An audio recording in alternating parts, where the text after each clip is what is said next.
Apakah gunung itu? Gunung bicara tentang masalah, problem, persoalan, sakit, penyakit, dan lain sebagainya.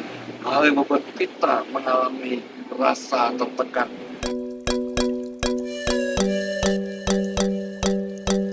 Shalom. Ada sebuah bagian dari nyanyian ziarah pemazmur tulis di dalam 121 Mazmur pasal 121 ayat 1. Aku melayangkan mataku ke gunung-gunung. Dari manakah akan datang pertolongan? Ini adalah sebuah ungkapan pemazmur saat melakukan perziarahan. Di tengah perjalanan dalam perziarahan itu, dia melihat di depannya ada banyak gunung, ada banyak tempat-tempat yang menjulang tinggi. Dan dia berkata, aku melayangkan mataku ke gunung-gunung. Dan dia bertanya, dari manakah akan datang pertolongan? Nah, bukankah kita sebagai orang percaya hidup di dunia ini juga sedang melakukan perziarahan, perjalanan hidup sampai tiba waktunya nanti kita kembali ke rumah Bapa di surga. Dan di dalam masa perjalanan hidup kita, di dalam masa perziarahan hidup kita juga sering melihat atau diperhadapkan dengan gunung-gunung yang besar, gunung-gunung yang tinggi. Apakah gunung itu? Gunung bicara tentang masalah, problem, persoalan, sakit, penyakit, dan lain sebagainya. Hal yang membuat kita mengalami rasa tertekan, yang membuat kita merasa terhimpit, seolah-olah tidak berdaya. Itu semuanya pemazmur berkata, aku melayangkan mataku ke gunung. Dan dia bertanya, dari manakah datang pertolongan?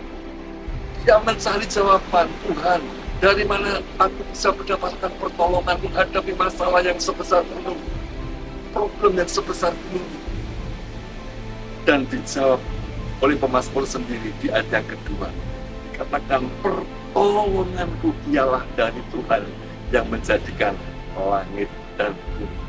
Oh, haleluya.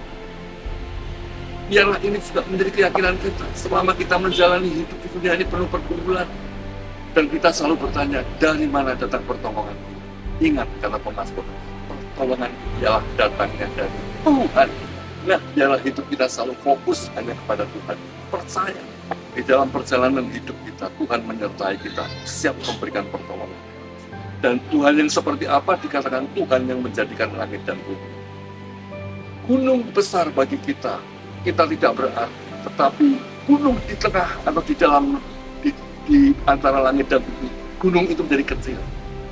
Nah, kalau kita fokus kepada Tuhan, maka masalah sebesar gunung itu tidak akan ada apa-apanya.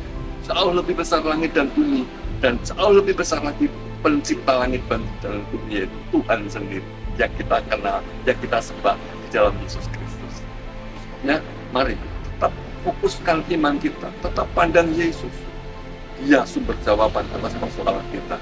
Tetap semangat, jangan menyerah, jangan luluh di tengah persoalan apapun.